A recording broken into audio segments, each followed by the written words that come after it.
Hey guys, Tom Barclay here at the Select Car Leasing Stadium where Tottenham have just won their first pre-season Premier League of the Thomas Frank era, the first game of the Thomas Frank era, 2-0 over Reading. An interesting game for Frank to kick off with. Two different 11s in both halves as we expected. I have to say the first half, despite sort of an interesting start, or at least an enthusiastic start, quickly descending into what felt very much like the first game of pre-season with not a lot happening, barring a very nasty tackle on Pedro Porro, which drew a yellow card for a naughty tackle from the Reading player. And then Papsar had a shot towards the end of the half, which former Manchester United goalkeeper Joel Pereira saved well. But apart from that, there wasn't a lot in terms of action. There was a few sort of hints perhaps of what we might see going forward tactically. So I'd say it was pretty much a 4-2-3-1 formation.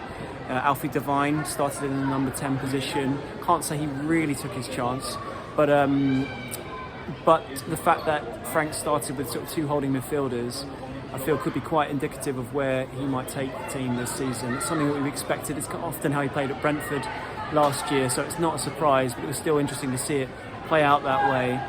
And also out of possession, you regularly saw the team sort of shift into a bit of a 4-4-2 formation with Devine pushing up top with Solanke. And that is something, again, that happened quite a lot at the Bees during Frank's tenure. So, again, not particularly surprising. Yeah, all the action really happened, and the main talking points generally happened in the second half. So he changed his 11 completely. First half 11 was, if I can remember rightly, Kinski, Porro, Romero, who was captain, Danzo, Udogie, then Bentancur and Papsar with Devine ahead of them, and then Johnson wide right, wide left, off the top of my head now. I'm trying to remember who started wide left in the first half. And up front was Solanke. It will come to me. But in the second half, it shifted to Vicario, came off Kinski, Spencer right back, centre backs of Van der Ven and Luka Viskitz, left back Ben Davies, holding midfielders were Bissouma and Bergvall, who's clearly back fit after missing the end of the last season, injured. Jamie Donnelly came in at number 10 position. Sonny went wide left, came off the bench. He captained the side in that half. Wide right was Mohammed Kudus, the new man, 55 million new signing, got his first minutes there, and Will Lancashire went up top, up front. That is going to bother me, that final left wing position off the top of my head right now, but let's move on. And it was the new boys, Kudus and Vuskovic, who really caught the eye. They were fantastic. They were both involved in both the goals. So the first one came about 4 minutes after the break, and it came from a set piece. We've heard so much about set pieces under Thomas Frank, how massive they were for Brentford last season. In the Premier League, they were right up there with the amount of goals scored from set pieces, and also the fewest goals conceded from set pieces in the Premier League out of all the teams. We know about Andreas Georgson's come in as mainly a coach, but with a focus on set pieces. Frank has talked about making the most of kickoffs and fast starts.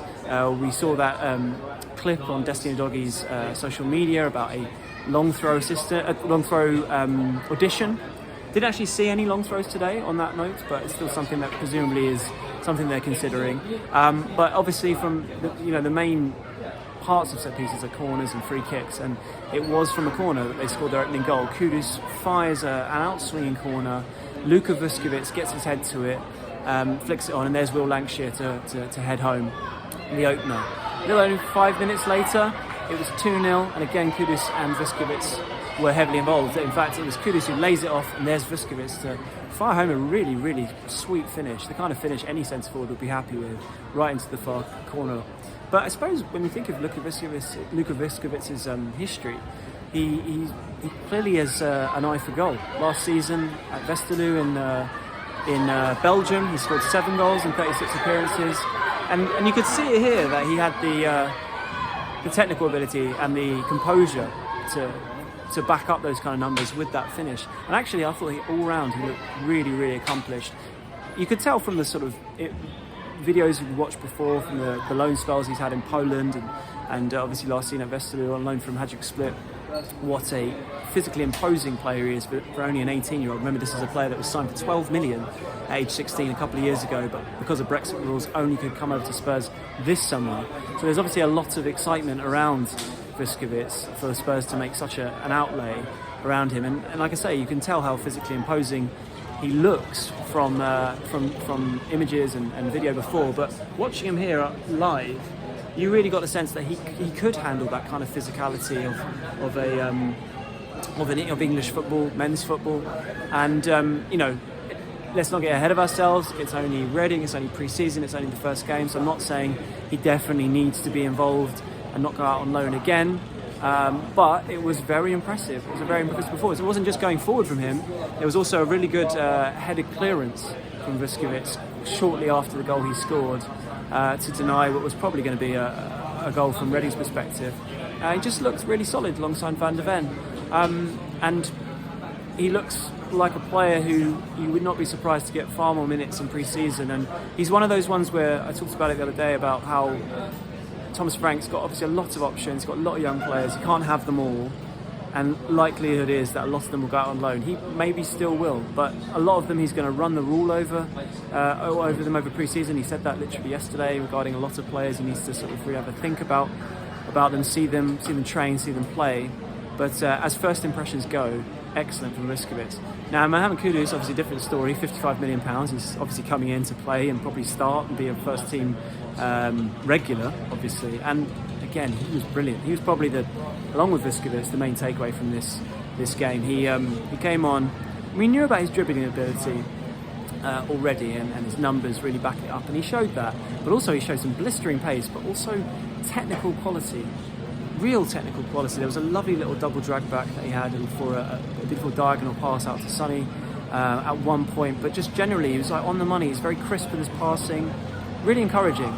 Good eye, head up, eye for the ball. I mean, Brennan Johnson was Tottenham's top scorer last season and no doubt has a big role to play this season. But one thing I think you could always sort of slightly level at Johnson is he's maybe technically not the most gifted player. He's got different strengths. He's got that pace, he's got that eye for goal, he gets in the right positions. Kudus is a bit of a different player, but you feel like if Frank wants to sort of dominate play, Kudus is more the kind of player to do it than a Johnson. It's nice to have, I guess, options. They're two quite differing players who can play out wide right, as well as other positions. And he looks already from this first performance a sensible investment, definitely.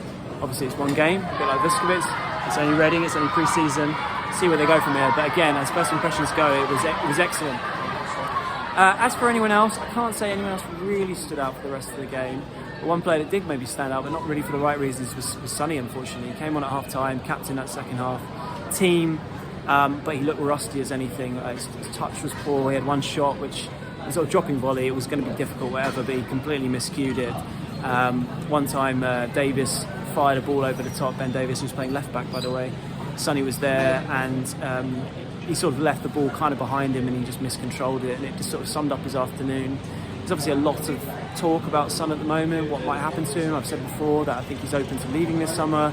Thomas Frank definitely didn't shut down any of that yesterday in his first press conference, and we'll have to wait and see. But just purely from a performance point of view, he can't exactly be particularly happy with his day's work. But again, it's only early in pre-season. Let's see where we go from here. But other things that stood out, I wouldn't say many of the youngsters really sort of blew me away, I suppose. I mean, Will Lancashire took his goal well. Jamie Donnelly did okay. I think Alfie Devine, as I said before, big opportunity, and it just didn't quite happen for him. Mikey Moore had one nice little run down the left-hand side at one point, sort of showed his dribbling ability and managed to get in behind. But I don't think anyone really sort of, from I guess the English young players, really stood up and took their chance. But in terms of Croatian young players, Vuskovic certainly did. It's good to see him, in the flesh after, a lot of excitement about him the last couple of years. And now but also because it's been so long since he actually signed, people kind of forgotten about him. Now he's here, he looks like a real young talent.